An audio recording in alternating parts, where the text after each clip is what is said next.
मनसे प्रमुख राज ठाकरे यांनी मुंबईत वांद्रे इथल्या रंगशारदा सभागृहात मनसेच्या पदाधिकाऱ्यांची बैठक बोलावलेली होती आणि या बैठकीसाठी महाराष्ट्रातले सर्व नेते, सरचिटणीस, सचिव, उपाध्यक्ष, जिल्हाध्यक्ष, उपजिल्हाध्यक्ष, तालुकाध्यक्ष, उपतालुकाध्यक्ष, शहराध्यक्ष, उपशहराध्यक्ष या बैठकीला उपस्थित होते आणि यावेळी जिल्हा परिषद, पंचायत समिती, नगरपालिका निवडणुकांसंदर्भात राज ठाकरेंनी पदाधिकाऱ्यांना मार्गदर्शन करताना सत्ताधाऱ्यांना लक्ष्य केलेलं आहे.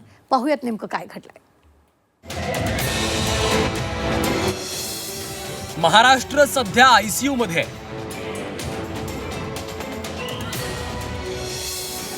राज ठाकरेंचा सत्ताधाऱ्यांवर निशाणा.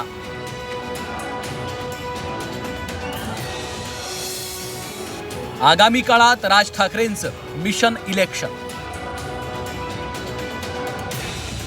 मुंबईतल्या रंगशारदा सभागृहात आयोजित मनसेच्या राज्यस्तरीय पदाधिकाऱ्यांच्या बैठकीत राज ठाकरेंनी सत्ताधाऱ्यांना लक्ष्य केलं. यावेळी राज ठाकरेंनी मनसेच्या आगामी वाटचालीचा रोडमॅप सांगताना सत्ताधाऱ्यांना एक्सपायरी डेटची आठवण करून दिली आहे.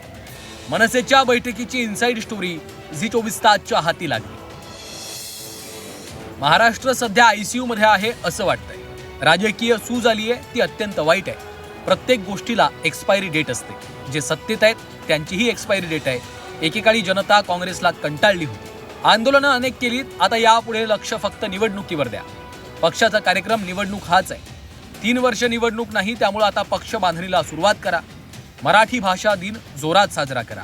मनसेच्या स्थापनेला 20 वर्ष झाली आहेत. 19 मार्चला शिवतीर्थवर सभा घेणार असं मार्गदर्शन राज ठाकरेंनी मनसेच्या बैठकीत केलं. मात्र महाराष्ट्र आयसीयू मध्ये आहे असं वाटतं. या राज ठाकरेंच्या विधानावरून आता राजकीय वातावरण तापलंय.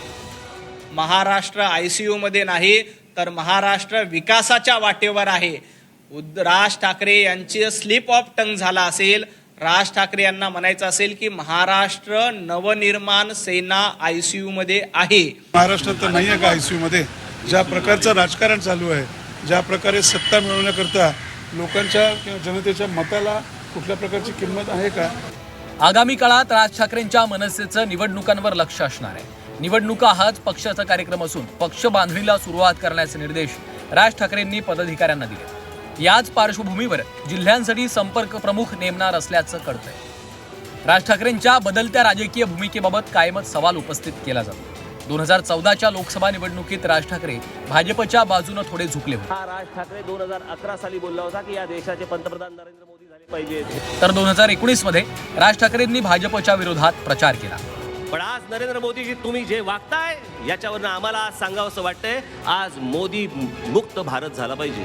2024च्या लोकसभा निवडणुकीत राज ठाकरेंनी भाजपला बिनशर्त पाठिंबा दिला. फक्त नरेंद्र मोदींसाठी बिनशर्त पाठिंबा देत आहे हे मी आज आपल्या समोर सगळ्यांसमोर जाहीर करतो.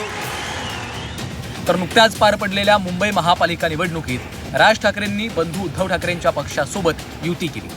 ठाकरे ब्रँडची जोरदार चर्चाही झाली. मात्र मनसेला अपेक्षित यश आलं नाही. महापालिका निकालानंतर राज ठाकरेंची राजकीय भूमिका काय असणार? ठाकरे बंधूंची युती कायम राहणार का?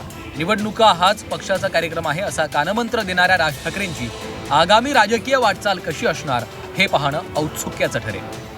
ब्युरो रिपोर्ट झी 24 तास, मुंबई.